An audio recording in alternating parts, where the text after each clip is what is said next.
শ্রোতা, আমি এখন আছি মাঠ পর্যায়ের গ্রামের এক কচুলতির ভুঁইতে এবং আপনাদের সরাসরি একটা কৃষক ভাইয়ের সাথে কথা বলিয়ে দেব যে এই চাষ পদ্ধতি কেমন, কতটুকু চারা এখান থেকে, কতটুকু লতি এখান থেকে সংগ্রহ করা যাবে। তো দাদা, আপনি কি একটু ফিরে আসেন, একটু কথা বলা যায় আপনার হ্যাঁ, সাথে? বলেন। তো এই জমিটা কি আপনার? হ্যাঁ, আমার। এখানে টোটাল কতটুকু চাষ করছেন আপনি লতি? এখানে ধরেন আমার ২ বিঘা জমি আছে। ২ বিঘা জমি। জমি। প্রতি বিঘা জমিতে কতটুকু লতি সংগ্রহ করতে পারেন?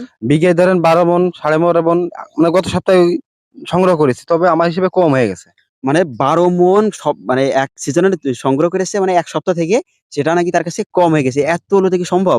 এত লতি সম্ভব। আপনি তো যদি আমার সপ্তাহ দেখে দিন আসতেন তাহলে আপনি দেখে আপনি বুঝতে পারতেন যে জিনিসটা কতটুকু সত্য আর কতটুকু মিথ্যা। ও আর আচ্ছা। তারপরেও আপনি এখন আইছেন দেখেন আপনি আমার এখন তো সপ্তাহ পুরি নাই। তাই এখন দেখেন জমিতে আমার কতটুকু এই জমিতে কতটুকু আছে লতি। দেখলে আপনি তার প্রমাণ ও পেয়ে আচ্ছা, যাবেন। আচ্ছা। তো আপনার এখান থেকে প্রতি সিজনে হুম। টোটাল কত টাকা ইনকাম হয় কচুলতির ভুঁই থেকে? এখান থেকে ধরেন ৩ থেকে ৪ লাখ টাকা আমার ইনকাম হবে। আর খরচ হবে কত? খরচ ৳১,০০,০০০। ও আচ্ছা, আচ্ছা। আপনি কি পেশাদার? মানে অনেকদিন যাবত এই চাষ করছেন? হ্যাঁ, অনেকদিন যাবত এই চাষ করতেছি আমি। আপনার এই চারাটা কি জাতের? এটা লতিরাজ কচু বাড়ি 7। ও আচ্ছা, আচ্ছা। এই চারা যদি কেউ সংগ্রহ করতে চায়, সেটা কি আপনি ব্যবস্থা করে দিতে পারবেন? হ্যাঁ, আমি করে দিতে পারবো। ও আচ্ছা, তাহলে তো বেশ ভালোই। তো এই চারা তো বেশ এর চাষ তো বেশ লাভজনক বলে মনে হয়। হ্যাঁ, লাভজনক, খুবই লাভজনক। ও আচ্ছা, আচ্ছা। আপনাদের মাঠে টোটাল কত শতাংশ ভুঁইতে বা জমিতে এই লতি চাষ হয় বলে মনে হয়? আমাদের মাঠে মনে করেন ৭০% জমিতে এই চাষ হয়। ৭০% জমিতে? হ্যাঁ। আর আপনি কৃষি পেশার সাথে টোটাল কতদিন যাবত যুক্ত আছেন? কৃষি পেশায় টোটাল আছে ১০ বছর।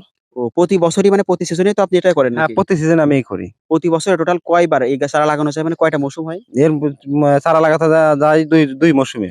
আর এক মৌসুমে চারা লাগিয়ে টোটাল সেটা কত মাস যাবত এই ফলন পাওয়া যায়? এটা মনে করেন এখন যেটা যারা ব্লকের সময় লাগাইতে গেলে এটা মানে অর্থাৎ এই বড় আমনে যদি লাগানো হয় তাহলে ওইটা ৬ মাস থাকবে। আর আর অন্যান্য? বৈশাখ জ্যৈষ্ঠ মাসে যদি কেউ লাগায় বা এখন থেকে যদি কেউ লাগায়, এই মাস থেকে এই মাসের পর থেকে কিংবা এই মাসের থেকে যদি কেউ লাগায় তাহলে এটাও ১ বছর লাগা রাখা যাবে। ও আচ্ছা, আচ্ছা। তাহলে তো বেশ ভালোই। তো সুপ্রিয় দর্শক শ্রোতা, আমি আজ দেখালাম মাঠ পর্যায়ের একজন সরাসরি কৃষকের সাথে কথা বলে যে কিভাবে লতি চাষ করতে হয়, লতি চাষের ফলন কেমন। আপনারা চাইলে লতিটা চারাটা সংগ্রহ করতে পারেন এই কৃষকের থেকে। তবে আপনারা যেখানে চারা সংগ্রহ করুন না কেন, যেখান থেকে সংগ্রহ করুন না কেন, অবশ্যই দেখবেন সেটা লতিরাজ জাতের কচু কিনা।